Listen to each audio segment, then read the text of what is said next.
Welcome back to the Sense of Security podcast. I'm Cassidy Clement, Senior Manager of SEO and Content at Interactive Brokers. And today I'm your host for our podcast. Our guest is Jose Torres, who is Interactive Brokers Senior Economist. So we're going to cover the common topic of the country's economic state, which is the U.S. jobs report. Pretty hot topic. So there are many facets that come in these reports, but the main idea is you look to this report to try and address the estimated unemployment rate in the US. So, we're going to discuss those data points and where you can find them, and then how they impact the everyday investor. So, welcome back to the program, Jose. Thanks a lot, Cass. Great to be here. Yeah, so I know this, but I don't know if the listeners know this, but you have a little bit of an industry background with some labor stats. So, why don't you tell the listeners? Sure. So I've been an economist for about a decade now, and I started my career actually in the Bureau of Labor Statistics, and the jobs report was one of the main statistical products that I was working on.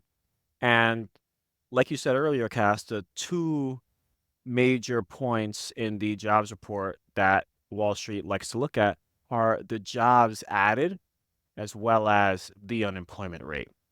Now, what's interesting is that the jobs report is actually made up of two different surveys, the establishment survey and the household survey. So the establishment survey is essentially the Bureau sends requests out to businesses to participate in the jobs report program, and they'll typically send a spreadsheet back to the Bureau with the number of employees that they hired, the wages, their average work week, as well as other relevant information. And the household survey is done by contacting households. So actually, someone might knock on my door right now, and I might go check, and it might be a Bureau of Labor Statistics employee asking me some economic questions about the household that then gets integrated into the survey and then mass produced into aggregate statistics. So the unemployment rate comes from the household survey. The labor force also comes from the household survey, as well as the labor force participation rate. The establishment survey, the numbers that come from that side are the number of jobs added, the average hourly earnings, so that's wage growth, which these days is quite significant given that we're in an inflationary environment. Also, the average hours worked, that's also part of the establishment survey, among other statistics. Also, the jobs report reports on many different sectors, non-farm sectors. So agricultural employees aren't included, but some of the major sectors include trade, transportation, and utilities, professional and business services, private education and healthcare, government, other financial activities, mining, and a few others, but there's really 11 major sectors there within the jobs report. So, when we're talking about this in a little bit more of a one liner or a bullet point lightning round for these reports, what are they? Who reports them? And then are they reported routinely? So actually, the Bureau of Labor Statistics reports them. They are reported typically the first Friday of each month. We actually call it Jobs Friday. So in some of my former roles, we would tell each other Happy Jobs Friday, kind of like Happy Friday, because it's important. Most folks in America, the money they spend, which drives corporate revenues and earnings for the S&P, the Nasdaq, the Russell, most of those revenues come from people's paychecks that they spend. So to the extent that many folks are working and the labor force and the number of employees are growing and wages are growing and the employment rate is low, that's an environment that's very conducive for continued economic growth. And the unemployment rate has correlated negatively with the GDP. GDP is a measure of economic growth. So when the unemployment rate ticks higher, means that folks that are looking for work are having a tougher time, economic growth drops, right? So we have a negative correlation there, and that's why it's a pivotal statistic. And because it's released so early on the first Friday of each month, so, for example, right now we're in June. We got that number early in June. So it was one of the first looks of May economic statistics that we were able to see. So an inverse relationship kind of. So you have bond prices to rates, right? That has the same one goes up, the other goes down. That's the finance 101 giveaway if anybody's listening and studying for that exam this time of year. But you hear about these reports all the time in financial media, journalism, but where exactly do you find these reports? And are they just for the US market or are there others out there that are accessible from other countries? Because usually, I know we're talking contextually, like we work in the United States, we're looking at that from that angle. But these types of statistics are very helpful for looking at the economic health of the country. So, where can you find them? And are they just for the US or people using other types of stats elsewhere? So they're pretty easy to find. Usually with whatever workspace you kind of use, whether it's a Bloomberg terminal or Refinitiv or interactive brokers news feed on the trader workstation, right? All those kinds of tools are going to have US job growth. If you want to look at specifics, I mean, you just go to the website, bls.gov, and you'll have the whole report right there. I like to go directly to the report because if I start reading the news or reading what this person said or what that person said. Remember, I'm offering our audience original commentary every single day. So if I'm looking at what so and so wrote and what so and so wrote, all of a sudden I'm clouding my own judgment. So at 8:30, I'm locked in looking at the report to see what insights I can gather right away. So I'm typically going to bls.gov because I want to see the entire report, the intricacies. And after a while, you know what to look for, you know what page, which report. Let me share some common items to look for. So trucking employment has long been a leading indicator of economic health, right? So sometimes I'll immediately go over there, see how that's looking. Temp worker demand, right? How many temporary workers were hired? That's also a huge determinant of how labor demand is progressing because if temp workers are no longer in demand, it signals that corporate appetite for workers is cooling off. Also, there's a section with discouraged workers. I'm always looking for that. In fact, the recent print, we had quite a number of discouraged workers, folks that pretty much gave up, aren't working and aren't looking for work, even though they're able to, right? They're just discouraged. So I look at that and a lot of other little intricacies to look at as well. I might have said part time and full time already. And I just pulled up all the industries just to finish off that list. I think I missed construction, manufacturing, information, and leisure and hospitality off of that list that I told you earlier in terms of the sectors. It's just one thing that's more a little bit of current events, but also something that I think is important for our audience. Recently, we've had a non cyclical tilt in employment gains. So most of our gains have come from government, education, and healthcare, right? And that's not really indicative of a robust economy, right? You're not adding a lot of jobs in construction, which points to real estate buoyancy, or manufacturing, what points to goods demand, or leisure and hospitality. That one hasn't been too cool, but that points to services spending, and retail points to discretionary spending. So those kinds of dynamics I think are really important to consider. Yeah, those items specifically, when you think about it, they're kind of the pillars of modern society. They keep the engine running, but at the most basic of ways your school, your health, some of your government. But then once you go outside of that, right, you need the economic stimulus area, which would be those other entities. But the ending part of my question with the US employment market. So when we're Ah, looking at these reports, that's mainly what we're focusing on. But from a broader perspective, is there anywhere else that you look to or anything else that most financial journalists or, media personalities, we could say, go and look for? Because as I stated prior, there's a larger economic picture that's being painted from one report. absolutely. And this is just Yeah. one example of going into a question and transitioning into tangent and forgetting what the original It's all question was. We good. do that a lot here. It's all good. That's what the And podcast we is for.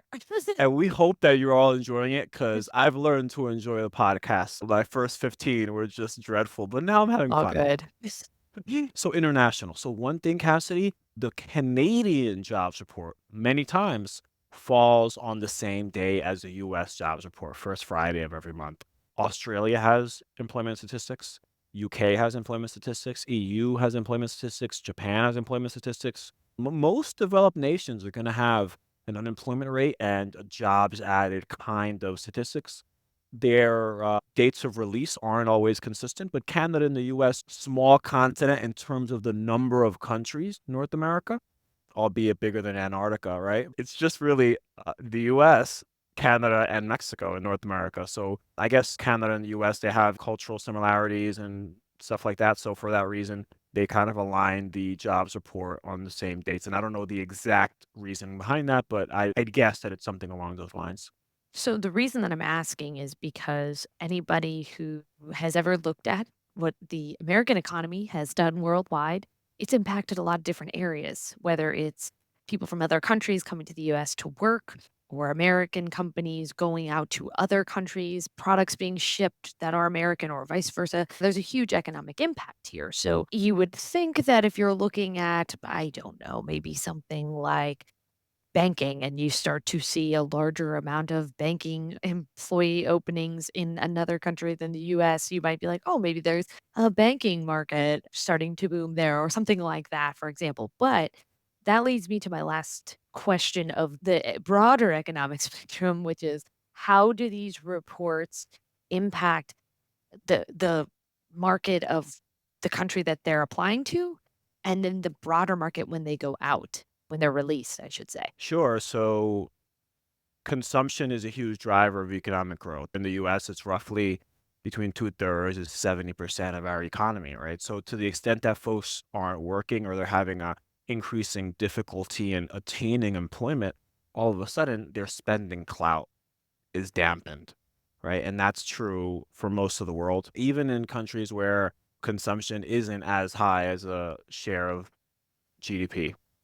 But still, I mean, even if it's just 50% or even 40%, you still need folks working if you want the economy to do well.